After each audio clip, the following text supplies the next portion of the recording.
Oi, pessoal, eu sou o Lucas e hoje eu vou falar do tema mais polêmico do catolicismo no Brasil. Você acha que sabe do problema, mas a real é que você tá caindo exatamente na narrativa que eles querem nos enfiar. Bom, a teoria da libertação é sim um problema. Padres defendendo pautas políticas, usando altar para militância. Isso tá aí escancarado e sim, precisa ser combatido. Só não vê quem é cego praticamente, cara. Mas e se eu te dissesse que tem gente querendo que você acredite que a TL é o único vilão? Que ela é a única culpada pela crise na igreja, pelos abusos litúrgicos, pelos padres fazendo show. Quando, na verdade, tudo isso não veio da TL. Não, meu amigo. A TL é só um dos frutos disso. Fruto de um problema bem maior. Nossa, Lucas, como assim? Eu nunca tinha pensado nisso. Quem disse isso? Você? Eu? Não. Quem falou que a teologia da libertação e a renovação carismática são linhas da mesma cruz?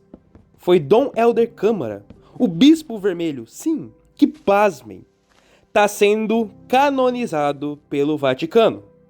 Você precisa entender que a crise é muito mais profunda do que parece, e a TL é só uma parte dela. Eles não querem que você enxergue a cruz inteira. Você tem noção do que Dom Helder Câmara falou, o bispo comunista? Abre aspas. A RCC e a TL são linhas da mesma cruz, uma vertical, outra horizontal. Ou seja, ele queria dizer que a RCC cuida do espiritual, que é o vertical, e a TL do social, que é o horizontal. E que juntas formam a cruz. E um símbolo da sua teologia deformada, onde espiritualidade emocional e ativismo político caminham juntas para reformar a igreja.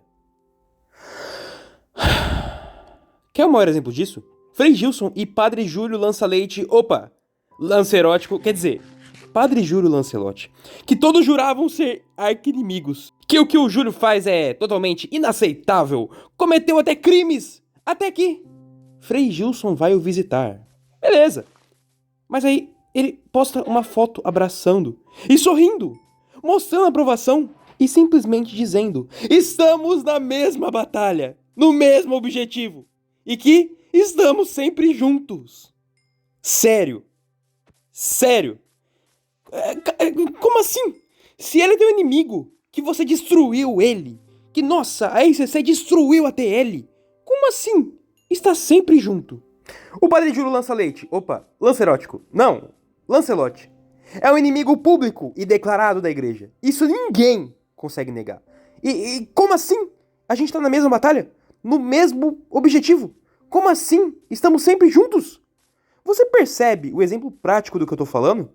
E a questão aqui é que Dom Helder era inteligente e estratégico, e isso torna suas palavras ainda mais preocupantes. Dom Helder pode ser vermelho, pode ser comunista, pode ter sido um dos arquitetos da TL, da Teologia da Libertação Socialista, mas tem uma coisa que você precisa entender: burro ele não era.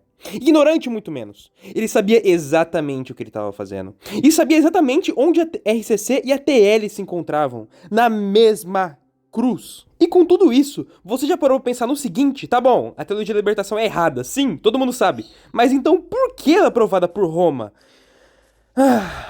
Pois é, você nem pensou nisso, né? Exatamente porque seguiram o roteiro certinho pra você olhar só para um lado. Te fizeram mirar na TL e esquecer de perguntar quem deixou ela existir. A pergunta que ninguém quer fazer é essa: por que Roma não só permitiu, mas nunca corrigiu, nem puniu os padres que vivem e pregam essa ideologia maldita? Pelo contrário, muitos foram promovidos, outros estão sendo canonizados. O problema não vem só de fora, o problema vem de dentro. Aí, meus amigos, que vem o assunto, a crise da igreja. Ela não vem só da TL, ela é muito mais profunda e muito assustadora. E nós devemos expor e denunciar essa crise. Ela não pode ser normalizada. As pessoas estão se perdendo por causa dessa crise. Elas estão acreditando cegamente no erro porque veio de cima. Então, sim, a doutrina, os santos nos ensinam que nós temos que expor, denunciar. Tem muita gente que acha que a TL foi superada, que acabou com tudo. Os carismáticos chegaram, colocaram um louvorzão na igreja e aí pronto, venceram o comunismo. Mas eu vou te dizer uma coisa, a TL não foi vencida. Ela só trocou de roupa. Hoje ela tá mais viva do que nunca. Vestida de pastoral social, padre influencer que influencia milhões de pessoas. E o impacto é grotesco. Vocês não têm noção. Teologia do povo, ecologia integral e vários outros discursos que vocês nem conseguem enxergar. E cada vez mais dentro do próprio Vaticano. A teologia da libertação nasceu na América Latina, nos anos 60 e 70. E quem plantou essa bomba foi um grupo de padres e bispos contaminados por ideologias marxistas. O objetivo era simples, usar a estrutura da igreja para fazer revolução social. Não é conversão de almas, é militância política, não é redenção do pecado, é libertação da opressão. Não é reino dos céus, é o paraíso socialista na Terra. Os principais nomes: Leonardo Boff, Frei Beto, Gustavo Gutierrez e Dom Helder Câmara, o famoso Bispo Vermelho. Eles diziam que Jesus era o primeiro comunista, que o evangelho era uma luta de classes, que a salvação vinha pela revolução. Aí você pensa, nossa, que absurdo! Ainda bem que o Vaticano o combateu, né? Não é nada. No máximo, deu umas broncas brandas. Colocaram o Boff no cantinho da disciplina por um tempo, mas depois liberaram. Gutierrez foi promovido. Hoje é considerado teólogo oficial por muitos. E Dom Helder Câmara tá sendo canonizado. Roma sabia, Roma viu, Roma deixou. E se você acha que isso é exagero, preste atenção nessa parte. Como eu falei aqui, devemos frisar sempre Dom Helder Câmara, porta-voz aí do comunismo da TL na Igreja Católica, dizia que a RCC e a TL são linhas da mesma cruz. Sim, na cabeça dele, RCC e TL se completavam. Uma emocionava e outra agitava. Uma te fazia chorar e outra te fazia lutar. E juntas formavam a cruz nova que ele queria para a igreja. A cruz da revolução. Mas e a RCC? Ela não era contra a TL? Aqui que tá a jogada genial. A RCC foi vendida como antídoto. Mas na verdade era só outro braço da mesma doença. Enquanto a TL tomava os altares nas periferias com o marxismo, a RCC tomava os púlpitos com palmas, guitarras e emoção. E o que ficou no meio do caminho? A doutrina, a reverência, a tradição, o zelo. Você vê padre dançando no altar, gente gritando xarabaracandaraia, igual protestantes, igual pastores, no meio da consagração. Missa parecendo um show? Pode ter certeza, isso aí é fruto da RCC. Não da TL. A RCC pegou o palco, a TL pegou a pauta, e as duas esvaziaram os altares e as igrejas.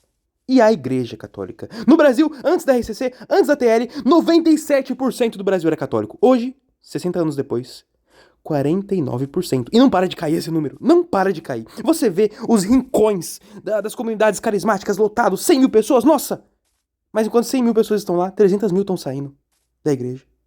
E aí que vem a pergunta que ninguém quer fazer. Por que Roma deixou isso acontecer? Por que aprovou a TL, acolheu a RCC e nunca corrigiu os abusos? Será mesmo que foi só omissão? Ou será que foi um projeto? Papas diziam combater, mas permitiam.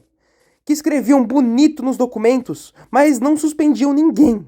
E os poucos que tentaram resistir, como Dom Lefebvre, foram punidos, foram excomungados, foram exilados, foram condenados, ou seja, foram demonizados. Roma não combateu, Roma consentiu. A crise da igreja não é só culpa da TL, nem só da RCC, é muito mais embaixo. Mas agora, presta atenção. A teologia da libertação, a TL, não surgiu do nada, como muitos pensam. Ela não nasceu da pobreza, da injustiça social ou da boa vontade mal direcionada. Não. Ela nasceu de dentro da igreja, da mente de teólogos modernistas que plantaram uma semente chamada a Nova Teologia. Guarde esse nome. Essa nova teologia começou lá no século XX, com nomes como Henri de Lubac, Yves Congar, Karl Rahner e tantos outros que, inclusive, esses nomes que mencionei foram sagrados como cardeais pelo Papa João Paulo II.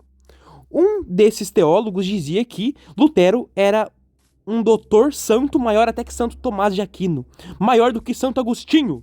E pasmem, tudo isso já foi condenado pelo Papa Pio XII. Ele percebeu na época o que estava acontecendo nesse movimento e ele condenou a nova teologia e esses teólogos que depois viraram cardeais pelo Papa João Paulo II, que dizem que ele acabou com o comunismo, acabou com a TL.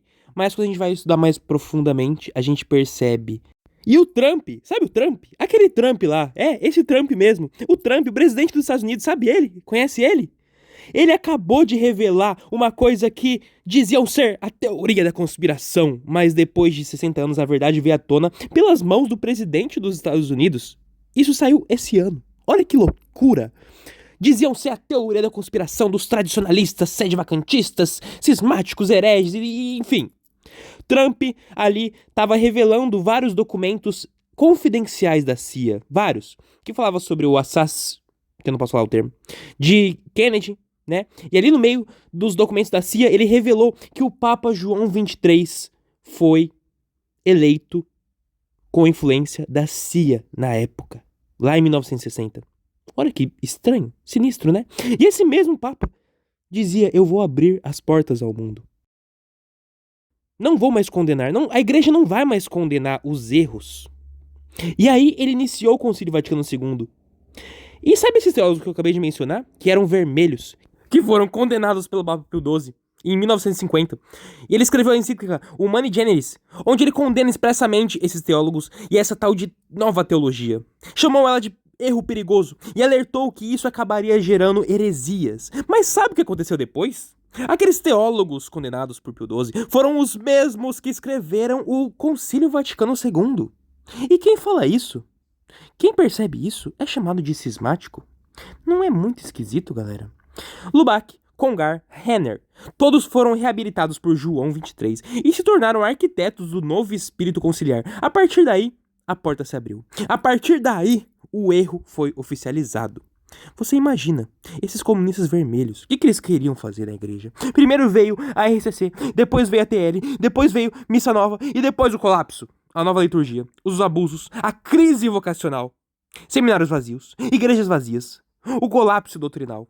Tudo isso tem raiz da mesma árvore, a nova teologia, que gerou a TL e a RCC como dois frutos deformados de um tronco modernista. E quem tentou resistir foi ridicularizado, perseguido, suspenso, foi demonizado, como Dom Lefebvre, Dom Castro Maier, Cardeal Ottaviani e tantos outros, que defenderam o magistério perene, a missa de sempre, o catecismo de sempre, e por isso foi tratado como cismático. Enquanto isso, os hereges eram promovidos e os fiéis abandonados. É por isso que eu te digo, o problema não nasceu fora, ele nasceu dentro. E não vai ser combatendo só a TL ou só a RCC que você vai resolver. O caminho é outro. Volte à tradição, volte à doutrina de sempre, volte aos santos de verdade e pare de seguir as vozes que só repetem o que Roma permite ouvir hoje. Porque tem muita coisa que Roma permite, mas a igreja de sempre nunca permitiria. E a igreja de sempre, como diz Nossa Senhora de La Salette, permanece e resiste nas catacumbas. Salve Maria, pessoal, se inscreva aqui no canal, eu vou fazer muitos vídeos nesse tipo, nesse formato, então não percam. Muito obrigado, pessoal, deixe seu comentário aí, deixe seu like, compartilhe, tamo junto. Todo mundo precisa saber sobre isso aqui, não é mesmo? Você não ficou impactado com isso?